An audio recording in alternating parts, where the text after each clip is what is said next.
नमस्कार मु राखीस आपण मानक मो चैनल को स्वागत करुछि। आज आम अष्टम श्रेणी हिंदी बहिर ताजमहल के आत्मकहानी विषयटी पढ़ा जहाँकि लेखक गुलाब राय द्वारा लिखित होइछि। चलନ୍ତୁ आरंभ करिबा। अपने विधाता को मैं अपने आंख में लिए बैठा हूँ। जिसने मुझे खड़ा किया वही मेरी गोद में सो रहा है। जिसके लिए मैं खड़ा किया गया वह तो मेरी गोद में सो रही है। उसके इस अप्रतिम स्नेह को पाकर मैं गर्व से फूला नहीं समाता। शताब्दियाँ बीत गई पर उनके स्नेह का वैभव आज भी मुझ में सुरक्षित है। इस वैभव को संसार जाने कब से विस्मय विमुग्ध होकर देख रहा है। दुनिया के महान आश्चर्यों में मेरी गणना की जाती है। मु विधाता को निज कोଳରେ धरी बसिछि। जिए मोते ठिया करिछंती से मो कोଳରେ शोइछंती। जहाँक ପାଇଁ ମୋତେ ଠିଆ କରାଯାଇଛି ସେ ତ ମୋ କୋଳରେ ଶୋଇଛନ୍ତି। ତାଙ୍କର ଏହି ଅନୁପମ ସ୍ନେହ ପାଇଁ ମୁଁ ଗର୍ବରେ ବହୁତ ଖୁସି ହେଉଛି। ଶହ ଶହ ବର୍ଷ ବିତିଗଲାଣି କିନ୍ତୁ ତାଙ୍କର ସ୍ନେହର ସମ୍ପତ୍ତି ଆଜି ବି ମୋଠାରେ ସୁରକ୍ଷିତ ଅଛି। ଏହି ସମ୍ପତ୍ତିକୁ ସଂସାର କେବେଠାରୁ ବିସ୍ମୟ ବିମୁଗ୍ଧ ହୋଇ ଦେଖୁଅଛି। ସଂସାରର ମହାନ ଆଶ୍ଚର୍ଯ୍ୟ ଗୁଡ଼ିକ ମଧ୍ୟରେ ମୋର ଗଣନା कराଯାउअछि। सम्राट शाहजहां और सम्राज्ञी मुमताज की मैं प्रेम समाधि हूँ। प्रेम की पवित्रता और तल्लीनता का मैं स्मारक हूँ। भेदभावों में पड़े मनुष्यों को मैं यह संकेत कर रहा हूँ कि प्रेम ईश्वरीय सृष्टि की सबसे बड़ी विभूति है। दो बिछुड़ हुए हृदय मेरी गोद में जुड़े हुए हैं। अत्याचारियों ने समय समय पर आक्रमण किया, मुझे भी लूटा गया।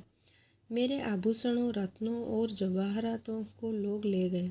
मेरे शरीर को उन्होंने नग्न कर दिया, पर मेरे अंदर जो वैभव छिपा पड़ा है, जो दो हृदय जुड़े पड़े हैं, उन्हें लूटने का साहस नृशंस से नृशंस अत्याचारी को भी नहीं हो सका। प्रेम की लौ के सामने उनकी आंखें खुली नहीं रह सकी। मैं भौतिक ऐश्वर्य का स्मारक नहीं, प्रेम का स्मारक हूँ। मेरी नींव में उस वियोगी सम्राट के 2 बूंद आंसू चू पड़े थे। कहते हैं आकाश का हृदय भी उन आंसुओं की स्मृति में द्रवीभूत हो उठता है और 2 बूंद आंसुओं से वह मेरे हृदय को सिंचने का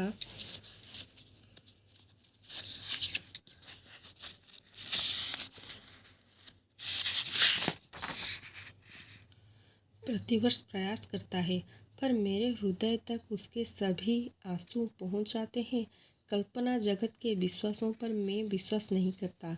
उसके आंसुओं से तो मेरा कलेवर भी निखर उठता है। यार अर्थ है मु सम्राट शाहजहान और साम्राज्ञी मुमताजଙ୍କର प्रेम समाधि अटे। मु प्रेमर पवित्रता एवं निमग्नतार स्मृति अटे। भेद भावरे जड़ित मनुष्य मानकु मु एही संकेत प्रदान करुछि कि प्रेम ईश्वरीय सृष्टिर सबुठारु बड़ संपत्ति अटे। 2टी विरही हृदय मो कोଳରେ जड़ित अछंती। अत्याचारी माने समय समय आक्रमण कले, मोते मध्य लूट करागला। मोर अलंकार, रत्न एवं जहरगत गुड़िको लोके नहीं गले। सेमाने मो शरीर को नग्न करदेले, किंतु मो मध्य जो संपत्ति लुचि रही जहाँ 2टी हृदय को जोड़ी देउछि, ताकू लुटिबा पई क्रूर ठारू क्रूर अत्याचारीर मध्य साहस होई परिला नाही। प्रेमर अग्निकणा सम्मुखरे तांकर आखि गुड़िक खोला रही परिला नाही। मु सांसारिक ऐश्वर्यर स्मृति नुहे, प्रेमर स्मृति अटे। मो मूल द्वारे सेही वियोगी सम्राटंकर 2 बिंदु अश्रु बोही जाइतिला।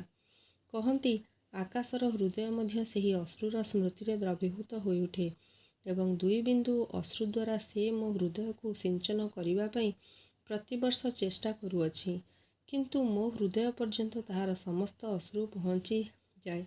कल्पना जगतर विश्वास सबु उपरे मु विश्वास करे नहीं। ताहार अश्रु गुड़िक द्वारा मध्य मोर कलेवर जीवित होई उठे।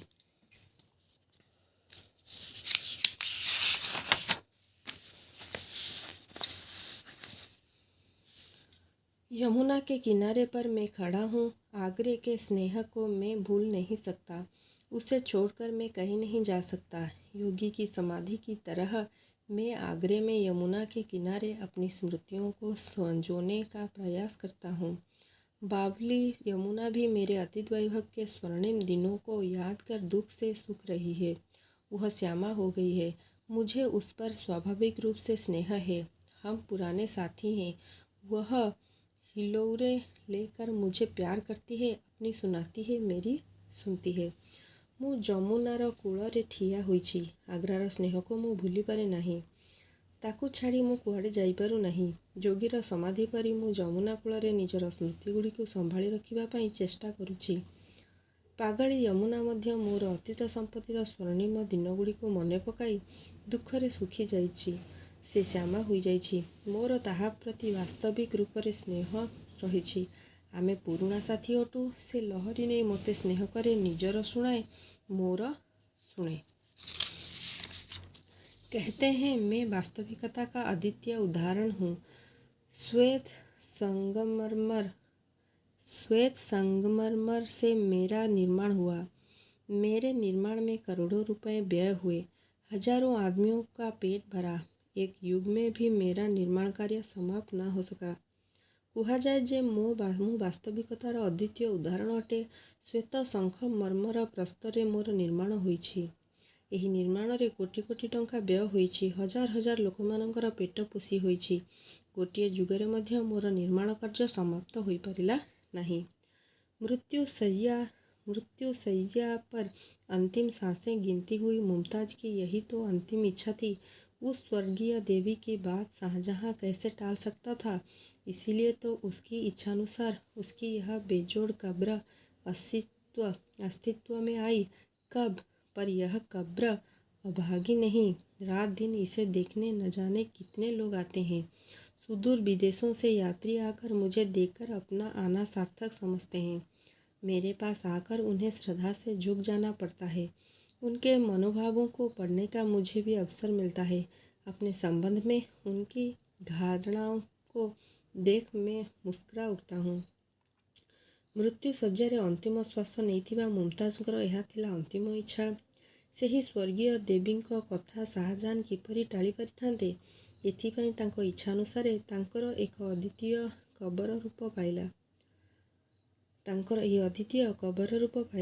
କବର, କିନ୍ତୁ ଏ କବର ହତଭାଗ୍ୟ ନୁହେଁ। ରାତି ଦିନ ଏହାକୁ ଦେଖିବା ପାଇଁ ଅଗଣିତ ଲୋକେ ଆସିଥାନ୍ତି। ଦେଶ ବିଦେଶରୁ ଯାତ୍ରୀ ଆସି ମୋତେ ଦେଖି ନିଜ ଆସିବାକୁ ସାର୍ଥକ ମଣିଥାନ୍ତି। ସେମାନଙ୍କୁ ମୋ ନିକଟକୁ ଆସି ଶ୍ରଦ୍ଧାରେ ନଇଁଯିବାକୁ ପଡ଼େ। ସେମାନଙ୍କର ମନୋଭାବ ଜାଣିବାର ଅବସର ମୋତେ ମଧ୍ୟ ମିଳେ। ନିଜ ସମ୍ବନ୍ଧରେ ତାଙ୍କର ଧାରଣା ସବୁକୁ ଦେଖି ମୁଁ ହସି ଉଠେ। मुगल साम्राज्य के ऐश्वर्य के दिन बीत गए। मानव समाज की बर्बरता को देखकर आज मेरा पाषाण हृदय भी क्षुब्ध हो उठा है। भारत की असहाय अवस्था को देखकर आज मुझे दुख होता है। सिनेमा के पट पर मेरी छवि अंकित करने के लिए लोग यहाँ आते हैं। मेरे चित्र उतारते हैं।